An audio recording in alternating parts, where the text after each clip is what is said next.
My name is Byaruhanga Cosmas, currently a district chairperson, NRM. Now I'm standing as independent for Masindi municipality seat.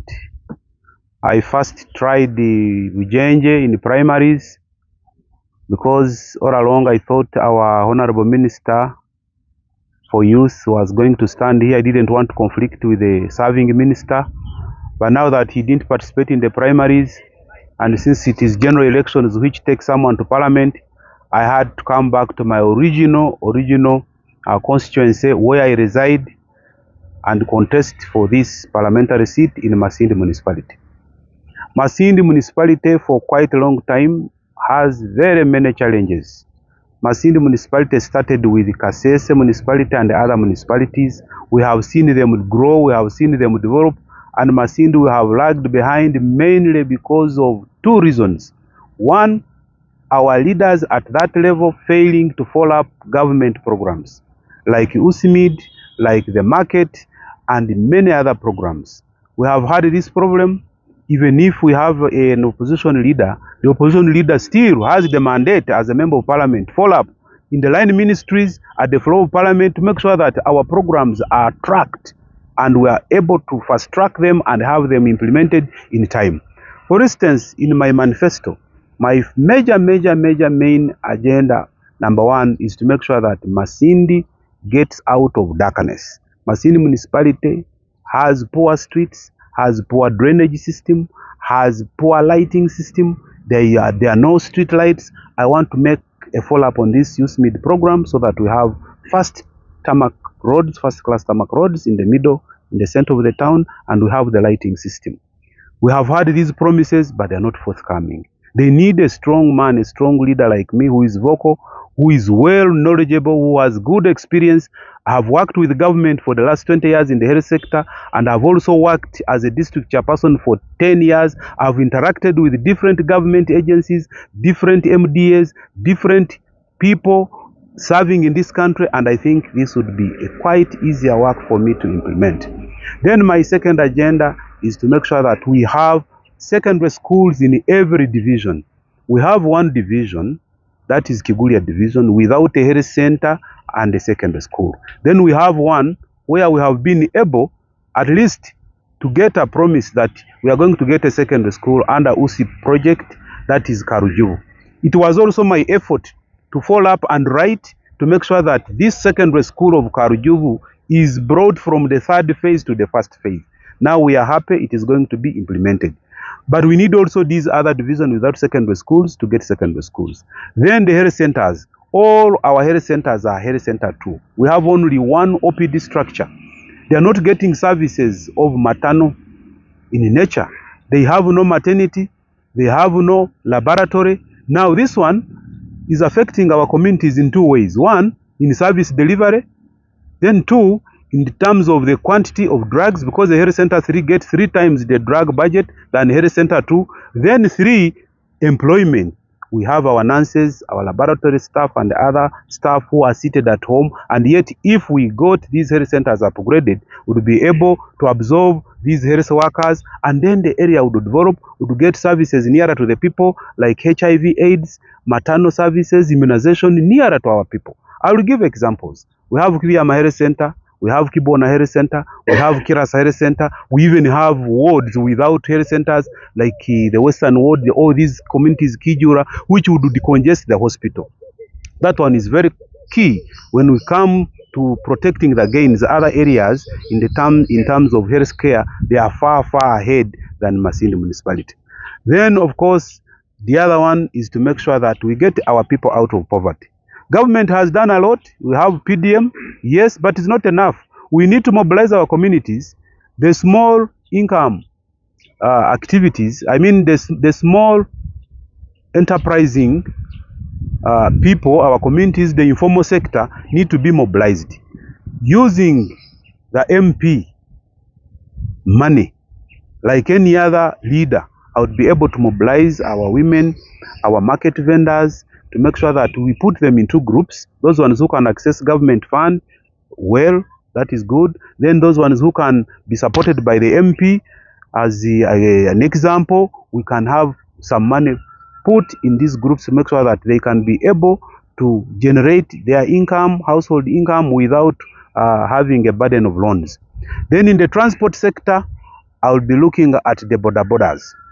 Each stage, I have a plan of procuring at least one starter border fund. Once each stage gets a border fund, they will buy one motorcycle. That one motorcycle, members will be contributing, like one person will take it and contribute on daily basis the way they do, like the border banja system. And in 1 year, I'm sure that one border will be paid. That one, now the money is used to buy another border. In 5 years, we shall be having 5 borders on Cosmas fund. That will improve transport. It will improve employment to our youth. It will reduce on the crime rate of the youth people. It will reduce the burden of the loans of these people, what they are going through. Then our town is still a traditional town, very old and dirty. We have streets where people have come up with good business outlets in the Bikubo. My plan is to make sure that all these Bikubos are paved. You find children are playing in the Bikubos, which are very dirty, full of sewage, with poor drainage system. It is in my plan in my first year to make sure that we pave all these Bikubos where we have these business outlets, we make them very clean, and this will save, because we shall have low disease burden in terms of communicable diseases.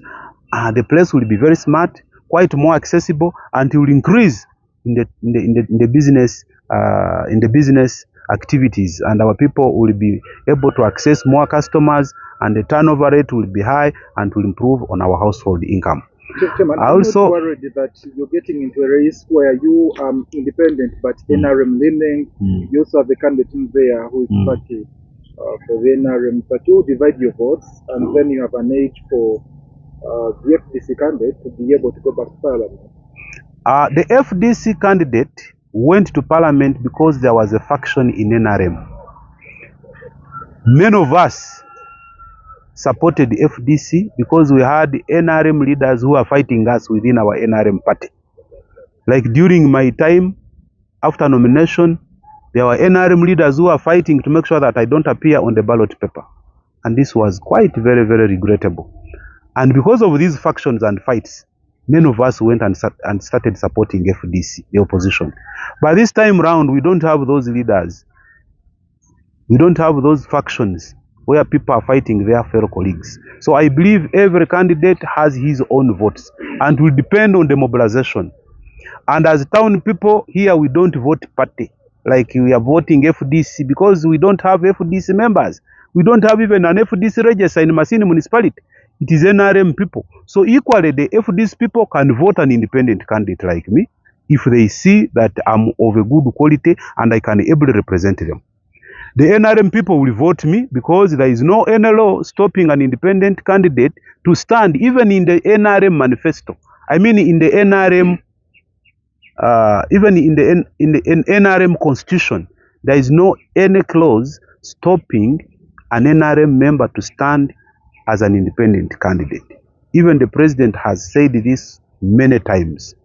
So having an NRM flag bearer who is very weak, who can be won by an opposition candidate, or who will be voted and does not deliver the NRM manifesto, it will create more hate to NRM government than sending an independent candidate who can ably implement an NRM manifesto. So to me, I think it is high time, since I did not participate in the NRM primaries, I shouldn't really be blamed, because I've never stood with this NRM flag bearer. I don't know my strengths, and I don't know whether he can win me. So I think I have the capacity to win both of them, the opposition, because even if this is no more, I would be worried about maybe Noop. But FDC, I don't know how many candidates FDC has at national level. They split into 3 actually parties: PFF, FDC, then ANT, and so many others. So here, we cannot vote someone who has a clear president on top. I think that is wasting time. We shall have mobilized our people, because what our people need is information. We shall give them information that now we are looking at development, not at parties. But of course, when I'm NRM leaning, I'll have to implement an NRM manifesto. As we know, Whenever we go to parliament, we sign an MOU and we go to caucuses of NRM. So there is no big alarm really on this. In your statement, you seem to suggest that your flag bearer as a party is weak. Is that so? Yes, that is very true. Absolutely correct. And my coming in was because of that. Elders called me, NRM staunch believers called me and said, we voted this man because we had no alternative. And you had already prepared us. Now that you can come back as an independent candidate, we are going to put all our effort and vote you because we know you are NRM. Right from your father was UPM, so you come back, stand, redeem, because we are bound to lose this flag. Actually, if I don't stand, it is quite clear that the FDC will go through. But at least my standing, we have hope that the NRM independent candidate can win. And that one is giving people hope than before. Why do you rate Rogers as weak? I wouldn't want to discuss my fellow candidate here, but I think for someone to be strong in an area, you need to be grounded. You need to have grown there, to have stayed there, to be knowing people, to be knowing the challenges of the area, and to be regular in the area. But when you are an absent candidate, I think that one is giving people a lot of doubt. People need to vote someone whom they know they will look for and get him, whom they know knows their problems. I think that's the major weakness which I'm seeing people talking about him.